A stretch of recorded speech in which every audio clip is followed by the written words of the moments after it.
नमस्कार मित्रों, स्वागत है आपका। ये हमारी दूसरी कक्षा है जिसका हमारा विषय है निवेश के साधन और उपकरण।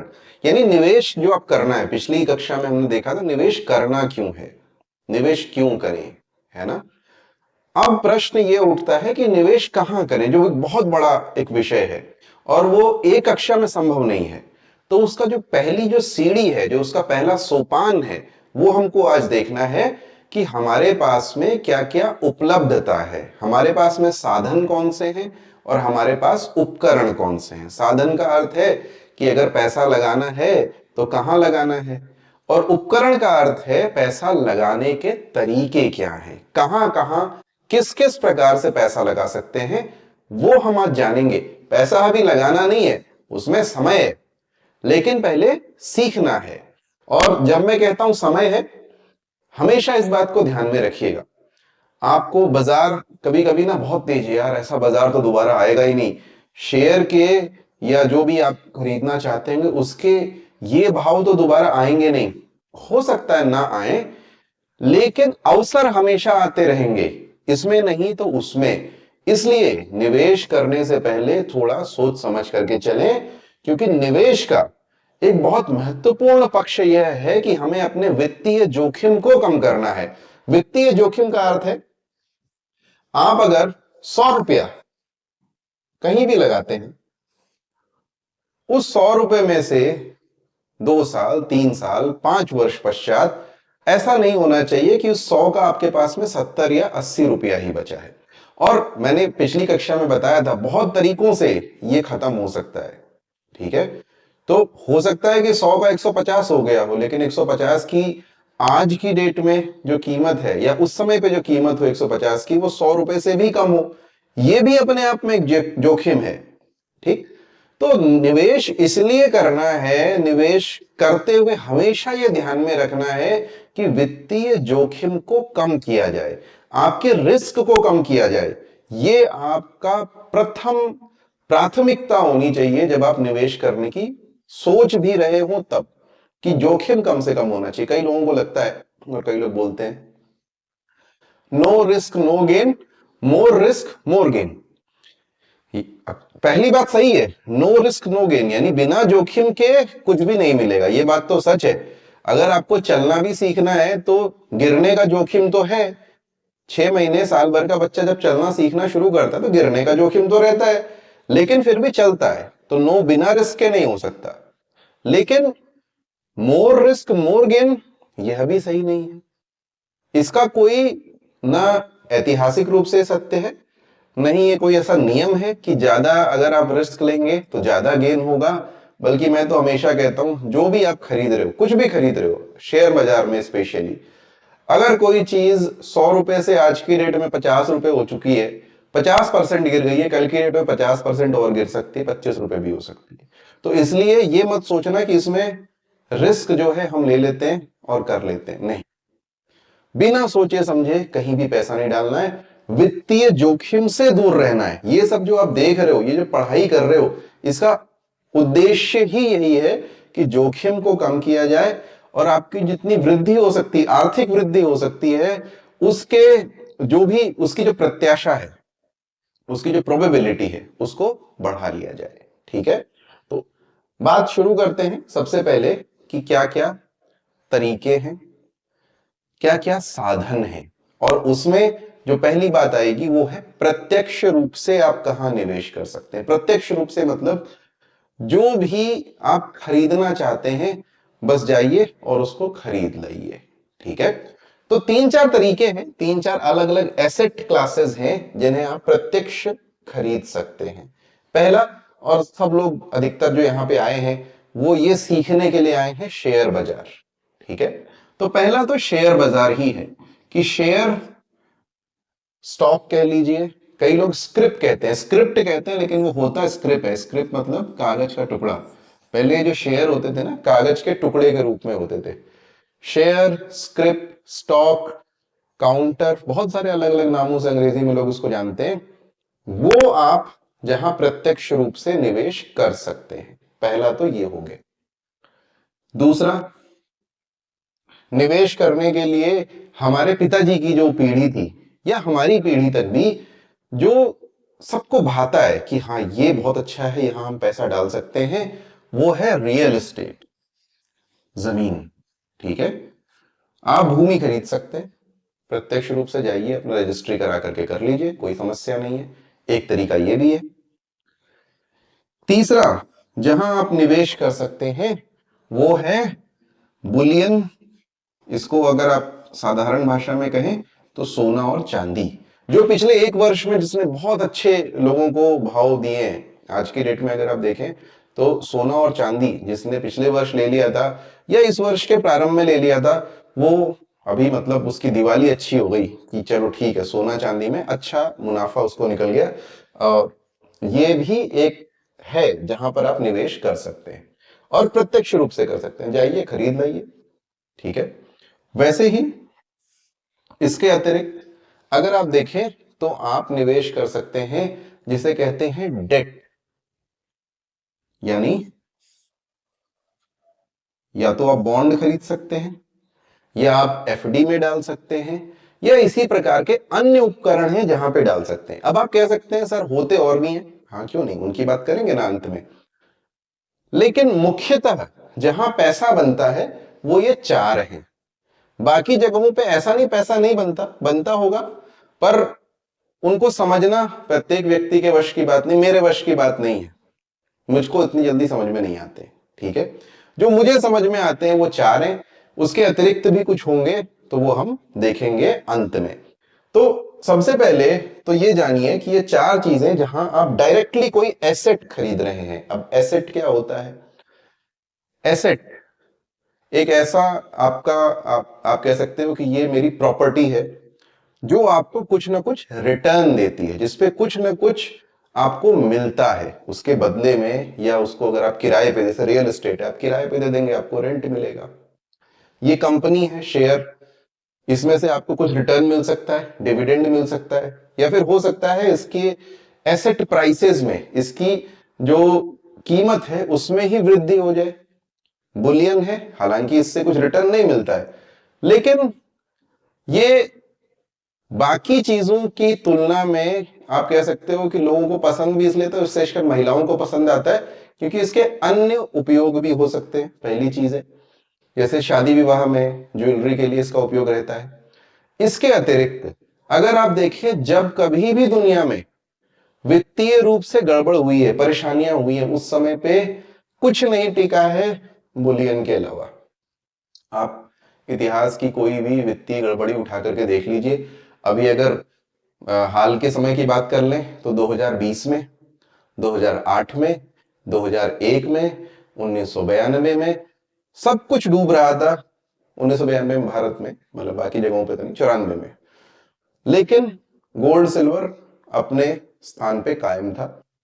और ये 1929 में भी जब दुनिया में सब कुछ डूब रहा था, गोल्ड और सिल्वर उस समय भी अपने स्थान पे, भले ही उस समय अमेरिका की सरकार ने कुछ लगा दिए थे, लेकिन जिसके पास था उसको कोई समस्या नहीं हुई, वो बच गया। तो गोल्ड और सिल्वर और रियल एस्टेट, हालांकि बहुत सारे लोग कहते हैं इसमें इन्वेस्ट नहीं करना चाहिए, मेरा व्यक्तिगत मत है कि कुछ ना कुछ इसमें जरूर होना चाहिए।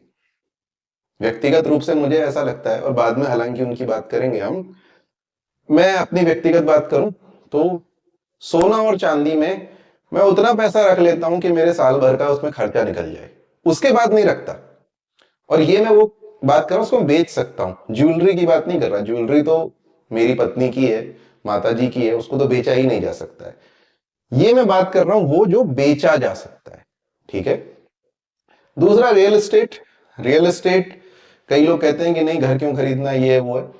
मैं कहता हूं घर, एक घर जरूर होना चाहिए, एक हो सकता है गांव में भी हो, लेकिन उसके अतिरिक्त तीसरे की आवश्यकता नहीं है। कम से कम इस उद्देश्य से कि इससे हमें कुछ पैसा मिलेगा, तीसरे की आवश्यकता नहीं है। अगर आपको खरीदना है तो आप थोड़ी बहुत, जहां आपके गांव है वहां कृषि भूमि खरीद सकते हैं, बहुत अधिक वो भी नहीं खरीद सकते। वो कई लोगों का सपना होता है कि मैं खेती करूंगा, फार्म में रहूंगा, लेकिन जब आप यथार्थ में जाते हैं तो आपको पता चलता है कि सब खेती छोड़ करके शहर क्यों आ रहे हैं। तो एक बार आप कर लीजिए, आपका मन भर जाएगा। इतना सरल नहीं है। पर हाँ कई लोगों को लगता है, तो थोड़ा बहुत आपके पास होना चाहिए, सब बहुत अधिक नहीं होना चाहिए। और मैं तो कहता हूं अगर आप युवा हैं तो आपके पास कुछ भी करने की आवश्यकता नहीं है। अगर आप कृषि करेंगे भी तो अभी नहीं करेंगे, आप करेंगे जब आप हो जाएंगे 50-60 वर्ष के, उसके पीछे बहुत अवसर मिलेंगे आपको खरीदने के लिए, तो उस समय खरीद लीजिएगा। अभी मैक्सिमम एक घर खरीदने के, उसके अतिरिक्त आप मत कीजिए। मैं ये नहीं कहूंगा मत खरीदिए, घर अपने आप में, घर नहीं होता तो मैं ये कमरा नहीं बना पाता जहां पे मैं आपसे बात कर पा रहा हूं। तो घर एक अच्छा इन्वेस्टमेंट है, एक अच्छा निवेश है, और उसमें बहुत अधिक नहीं लगना चाहिए, ये भी बात है। अंत में है डेट, जिससे हम बहुत परिचित हैं। एफडी सभी लोगों के परिवार में लोग बनाते रहे हैं। बॉन्ड कुछ लोग खरीदते होंगे, कुछ लोग कंपनी एफडी में डालते होंगे, एनसीडीज वगैरह में डालते होंगे। ये भी कुछ ऐसे साधन हैं जिनके माध्यम से प्रत्यक्ष रूप से आप निवेश कर सकते हैं। अब समस्या क्या होती है? जोखिम की समस्या होती है। ठीक है, जैसे आपने एक शेयर खरीद लिया और अपना मान लीजिए 1 लाख रुपए आपके पास है, उसमें डाल दिया। हम यहाँ करोड़ों की बात नहीं करेंगे, मैं पहले ही बात कर रहा हूं।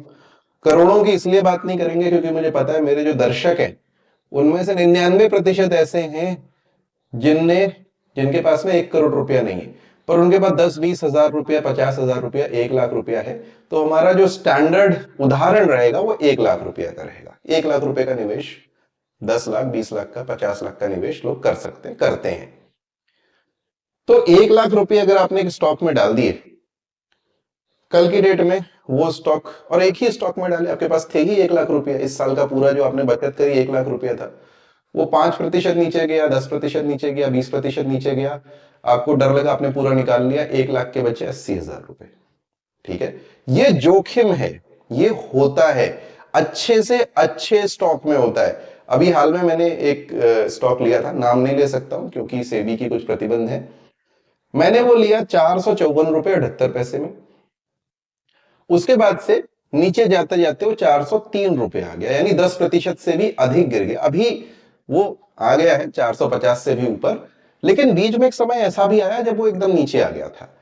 अगर मेरे पास केवल एक वही शेयर होता है, वही स्टॉक होता, तो मेरे लिए समस्या है, प्रत्यक्ष रूप से मैंने पैसा डाला है, कि मैं रोज देखूं कि यार ये तो 10% गिर गया, हे भगवान मेरा तो इतना नुकसान हो गया, इतनी हानि हो गई, और फिर मैं दुखी हो जाऊं।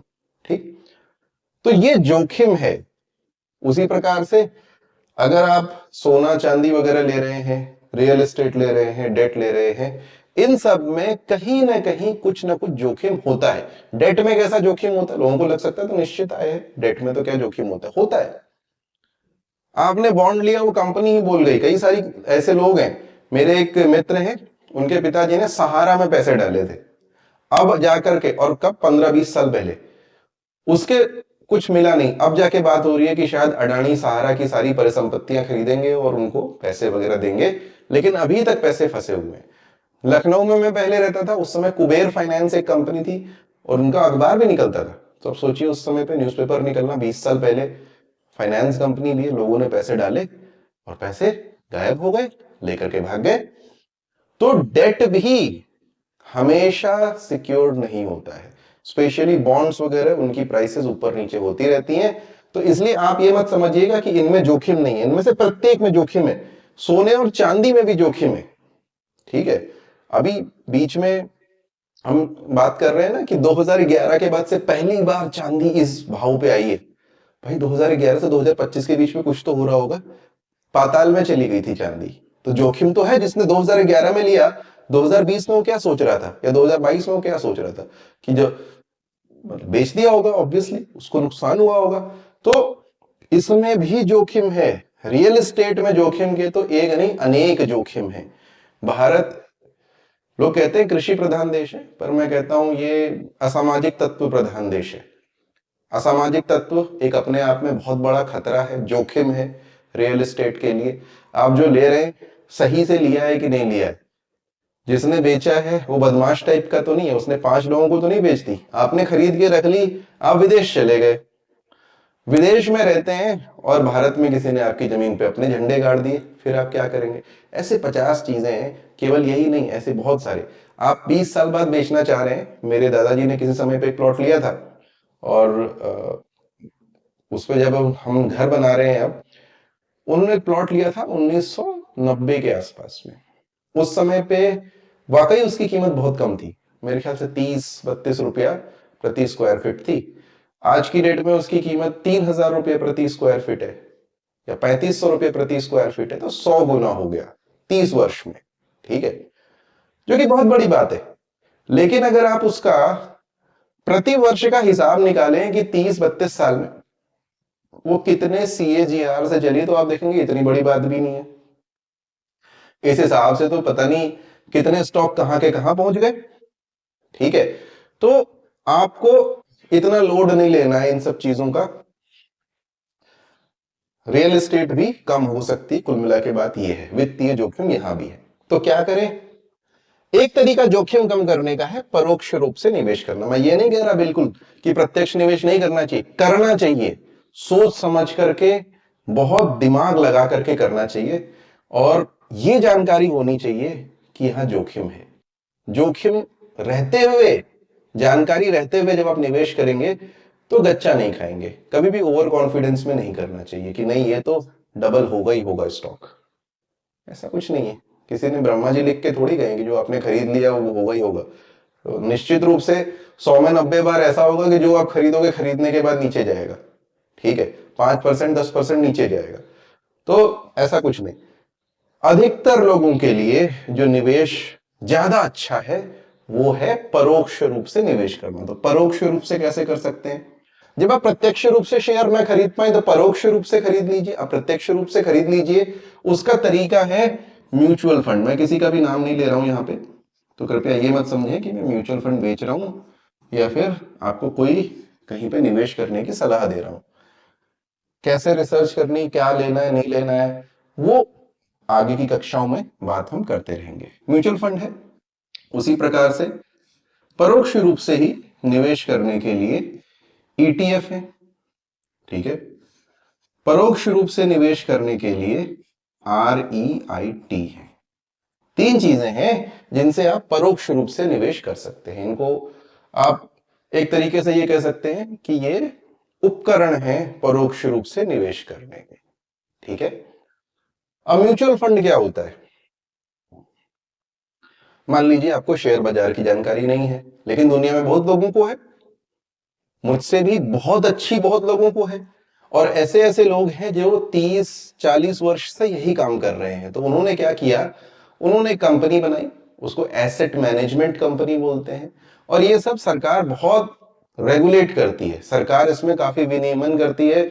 सेबी इसमें बहुत डंडा रखती है कि ऐसा नहीं कि कितना भी कुछ भी ले लेगा पैसा आपसे। सब कुछ निश्चित उन्होंने किया हुआ है, ठीक है। वो क्या निश्चित किया है क्या नहीं किया है, म्यूचुअल फंड वाली एक कक्षा रखेंगे, उसमें हम देखेंगे। तो कुल मिला के इसमें होता क्या है, इन्होंने आपसे, किसी अन्य से, किसी तीसरे व्यक्ति से, ऐसे होते होते लेट अस से 1000 व्यक्तियों से पैसे जमा कर लिए।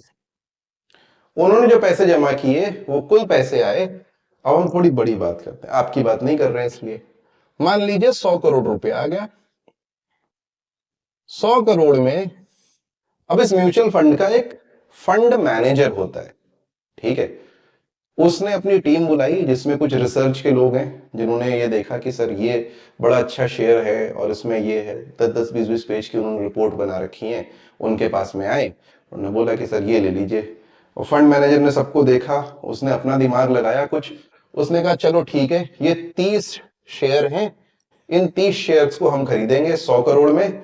तो किसी में हम मान लो 5 करोड़ रुपया डालेंगे, किसी में 2 ही करोड़ डालेंगे, किसी में 1 करोड़ डालेंगे। इस प्रकार से करके उन्होंने एक पोर्टफोलियो बना लिया 30 शेयर का। हुआ क्या था, मैं 1000 लोगों में से एक हूं, मैंने तो 1000 रुपए डाले थे और मेरी औकात नहीं है कि मैं 30 शेयर एक ही 1000 रुपए में खरीद लूं। लेकिन मैं जब सबके साथ साझे में खरीद रहा हूं तो उस शेयर का कुछ हिस्सा, कुछ भाग मुझे भी मिल गया, ठीक है।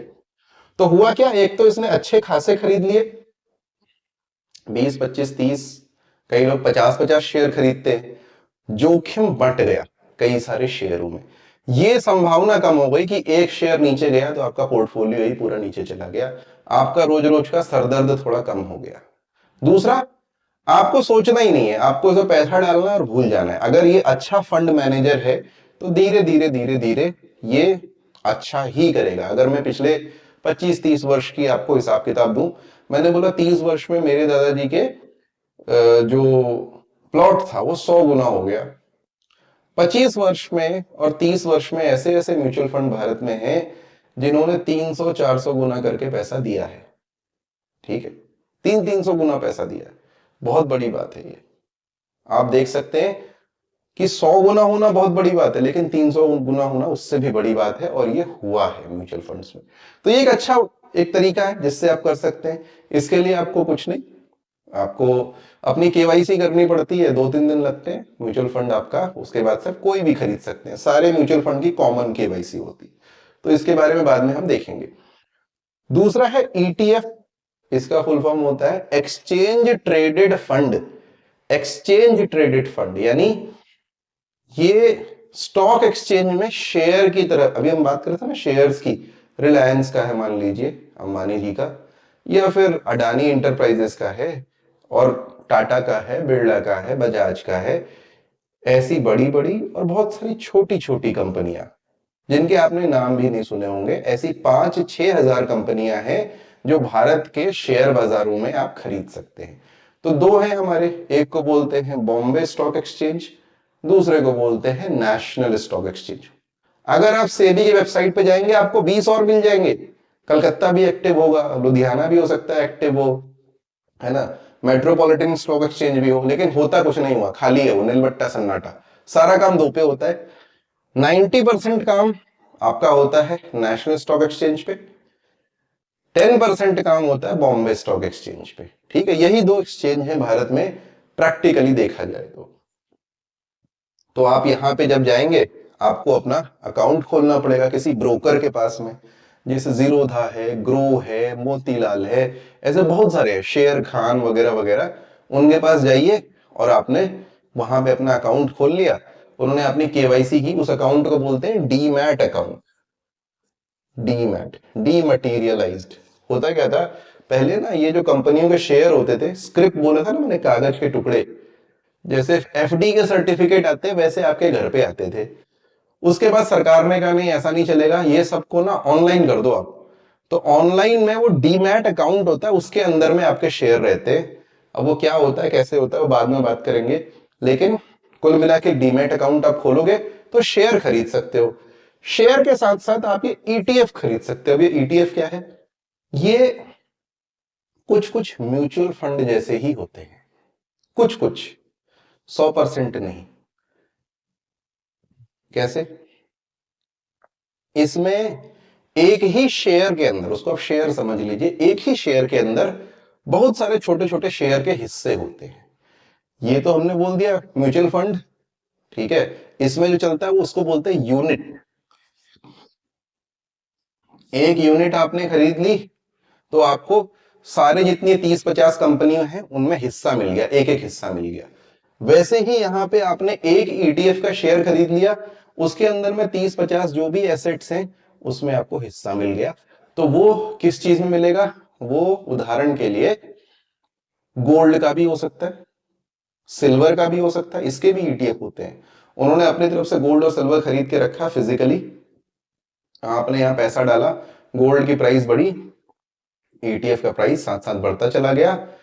जब आपको लगा आपने बेच दिया, घर में गोल्ड और सिल्वर है तो ज्वेलर के पास ले जाके बेचोगे, वहां रखा हुआ है तो क्लिक किया बेच दिया, अकाउंट में पैसे आ गए, 10 सेकंड भी नहीं लगा।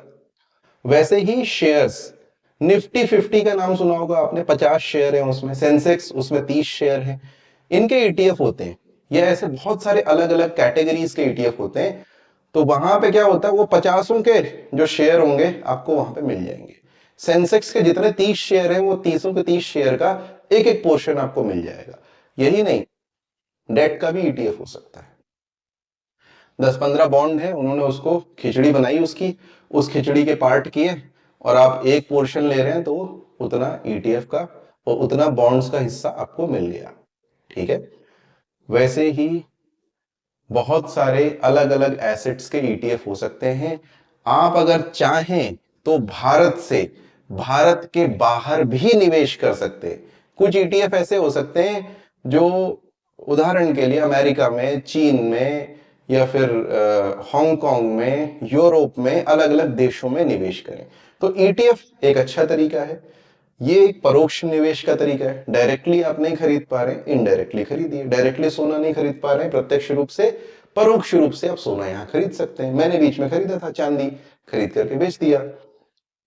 REIT, real estate investment trust, नाम है ना रियल एस्टेट, आप समझ गए होंगे। बहुत सारे ऐसी कंपनियां होती हैं जिनका काम ये है कि वो जाएंगे और आपको लगता है कि प्रॉपर्टी बड़ा अच्छा है, वहां से रेंट मिलेगा, प्रॉपर्टी की प्राइस एप्रिशिएट होंगी, तो उन्होंने क्या किया, आपके जैसे 50 लोगों से पैसे ले लिए, कोई जमीन ले ली, वहां ऑफिस खड़े कर दिए, उस ऑफिस से रेंट आ रहा है या किसी अपार्टमेंट से रेंट आ रहा है। तो ये समझ लीजिए कि ये रियल एस्टेट का म्यूचुअल फंड है। जैसे म्यूचुअल फंड है, एकदम सिंपल तरीके से, हालांकि इसमें भी अंतर होता है जो हम बाद में समझेंगे कभी, लेकिन एकदम सिंपल अंडरस्टैंडिंग के लिए समझिए कि ये रियल एस्टेट का म्यूचुअल फंड है। ठीक है, तो ये भी एक उपकरण है जिसके माध्यम से आप निवेश कर सकते हैं। और ये आरईआईटी भी आप एक्सचेंज पर खरीद सकते हैं, स्टॉक एक्सचेंज पे। डीमैट अकाउंट होगा तो आप इसको खरीद सकते हो। डीमैट से क्या क्या ले सकते हैं, ईटीएफ ले सकते हैं, आरईआईटी भी ले सकते हैं, शेयर भी ले सकते हैं। उम्मीद है कि ये चीज लोगों को क्लियर होगी, दिमाग में आ गई होगी। अब निश्चित आय वाले साधन, कई लोगों को लगता है कि भाई आय जो है वो ना, रिस्क कम होना चाहिए, जोखिम कम होना चाहिए। एकदम सही है। आप बॉन्ड्स में निवेश कर सकते हैं, आप डिबेंचर्स में निवेश कर सकते हैं। ये निश्चित आय वाले साधन है। यानी यहां पे जो आप पैसा डालेंगे, जैसे इंटरेस्ट रेट होता है ना, उस इंटरेस्ट रेट पर, उस ब्याज दर पे आपको पैसा मिल जाएगा। ठीक है, इसके विषय में बहुत अधिक नहीं कहना है, ये लगभग लगभग सबको पहले से पता होता है। बस इतना जान लीजिए कि ये भी एक तरीका है जिसके माध्यम से आप अपनी जो वेल्थ क्रिएशन जर्नी है, जो समृद्धि की यात्रा है, उसमें आपको इसको जरूर रखना चाहिए। अगली हमारी जो कक्षा होगी उसमें हम उपागमों के बारे में, अप्रोचेस के बारे में बात करेंगे। तब इन सब का दोबारा कैसे प्रयोग करना है, कहां करना है, किस प्रकार से करना है, वो हम सीखेंगे। एक अंतिम बात और यहां पे, जो मैंने शुरू में कहा था कि अंत में बताऊंगा, इसके अतिरिक्त वैकल्पिक साधन भी हैं, वैकल्पिक उपकरण भी हैं जिनके माध्यम से निवेश किया जा सकता है। जैसे आपने हाल में सुना होगा क्रिप्टो करेंसी। मैंने कहा था कि बहुत अधिक लोगों को यह समझ में आएगा नहीं, और मेरी समझ से सबके लिए ये है भी नहीं। एक ही दिन में 10-10, 20-20% जब गिर जाता है तो बुरा तो लगता होगा। तो इसलिए क्रिप्टो करेंसी जो है वो एक माध्यम है, अगर आपको समझ में आता है निश्चित रूप से आप इसमें जा सकते हैं। मैं इसको अपने आउट ऑफ सिलेबस मानता हूं कि ये पाठ्यक्रम के बाहर है।